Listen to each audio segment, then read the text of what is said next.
अच्छा, तुमने कहीं हिंसा की, कई जानवर मारे, कई पशु मारे, कई बच्चे मारे, कई सांप मार दिया, कई बिच्छू मार दिया, वो भूत बन गया और तुम्हारे लड़के को लग गया, तुमको लग गया और कहता है कि मैं तुमको छोड़ूंगा नहीं चाहे जितनी दवा करो, मेरा बदला है।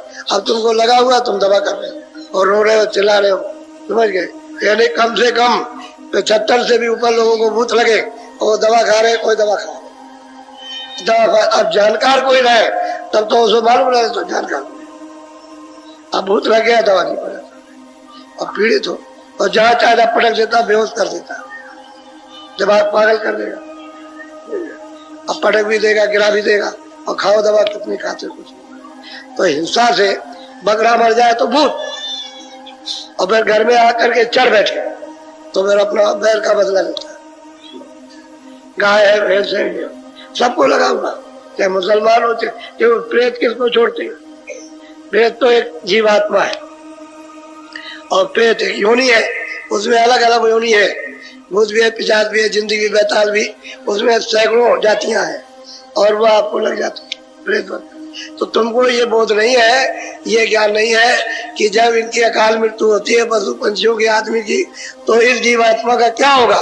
तो शेष जो समय रहता वो प्रेत योनि में भटकाया जाता है और वो आपको लग जाएगा। आप अब उल्टा तुम कितना भी करते रहो, तकलीफ जाएगी नहीं, जिंदूनी चौगनी तकलीफ होगी। तो ये सब चीजें आपको पता नहीं है, जब मुसलमान चाहे हिंदू चाहे छोटा चाहे बड़ा, और किसी को नहीं छोड़।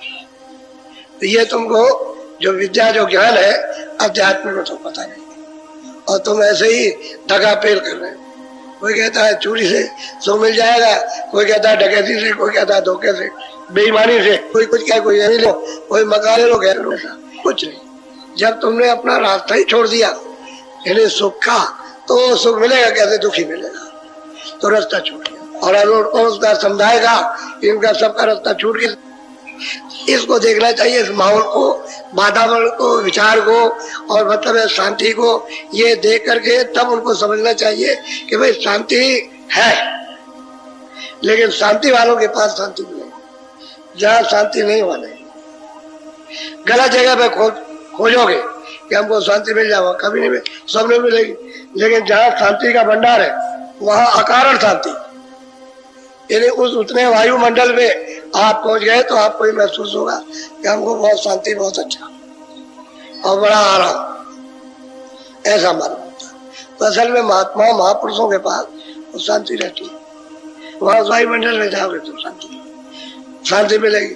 और उससे अलग हो गए तो आपको चक्कर आए, लेकिन शांत तो आपको रहेगा। क्या रहेगा? यादगार रहेगी, क्या है कि वहां गए तो शांति मिलेगी, आराम मिला था।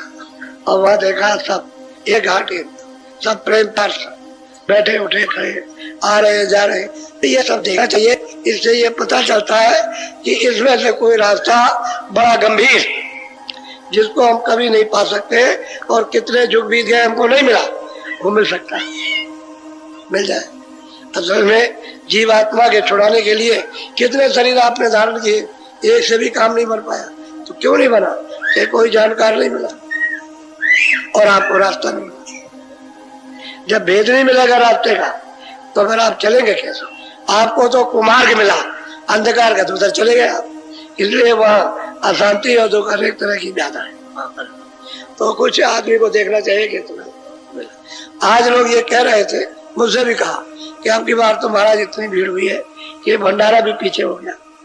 हमने कहा भाई ऐसा है, वो तो मालिक की मर्जी है, अब उनकी इच्छा है, प्यास है तो चले आए, तो अपनी प्यास बुझाएंगे। अब प्यास तो लगी है, सबको इस बात की फिक्र है कि हमारा आत्म कल्याण हो, हमको शांति सुख मिले, चैन अमन से रहे, सुख सुविधा से रहे, ईमानदारी में। अब ये जब उठेगी अंदर से लहर, तो फिर जब आप उस तरफ को चलोगे तो कहीं ना कहीं पहुंच जाओगे वहां तक, और ये चीज फिर आपको मिलेगी। इसलिए भंडारा तो हो गई अभी अगहन के महीने में। अगहन सुधी 10वीं को होता है, गांव गांव में पत्रे हैं, उसमें देख लोगे अगहन सुधी 10वीं, 5 दिन रह जाते हैं अगहन को खत्म होने में। और मतलब ये तो उसके 4 दिन पहले, 4 दिन बाद में हो, या 10 दिन का हो जाए या 7 दिन का हो जाए। अब जो भी रहेगा वो इन्हीं दिनों में आपको बता देंगे, क्योंकि हम तो कई बार जाएंगे नहीं, इन्हीं दिनों में बता देंगे हम आपको।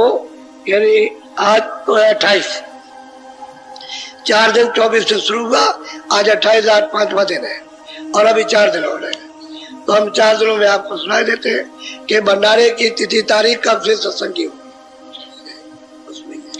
और उसमें आप सीधा सरल, इसमें तो कुछ आपसे कुछ लिया दिया नहीं, कुछ नहीं, कि भाई सीधा रास्ता ले लो। ये तो आत्म धन का दान है। अब थोड़ा सा ये है कि थोड़ी निमित्त मात कमाई तो करो, इसलिए कि थोड़ा मन को रोकने के लिए। इतनी बात तो कही जाती कि तुमको इधर से दरवाजे पर मन को रोकना और फिर तुरंत मन की कार्रवाई शुरू हो जाए, यानी उसकी फिर मतलब है काम शुरू हो, तो वो आत्म कर्म है और ये शारीरिक इंद्रियों का कर्म है। तो इंद्रियों का कर्म तो आप कर ही रहे, अब आत्म कर्म करो, तो मन को साथ रख करके करो तो जल्दी फल प्राप्त हो। तो कहने का ये है, ये अवसर बहुत पुनीत है, आप जो आए हो अच्छा, जल्दबाजी मत करो। एक आध दिन, आज के दिन तो आपको पूरा रहना चाहिए। मान लो कल आए और आप कहोगे कि हम जाना चाहते हैं, तो आज के दिन तो रहने चाहिए। गुरु पूर्णिमा का जो पर्व है तभी आप उसका संबंध कर सकते हैं, पूरा रहे, और फिर अधूरा हो गया। आधी बात पूरी, आधी नहीं सुनी तो अधूरा रहेगा। पूरी बात सुनो, पूरे दर्शन लो। अब मैं दर्शन सबका कर रहा हूँ, नहीं दर्शन करूंगा तभी काम बने।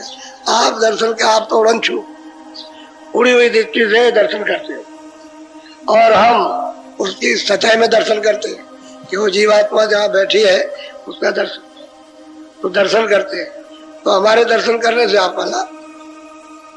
आप दर्शन करोगे मैली दृष्टि से और कुबूती मन से और कुबूती बुद्धि से, तो मतलब यह है कि उससे आप टिकाव नहीं होगा।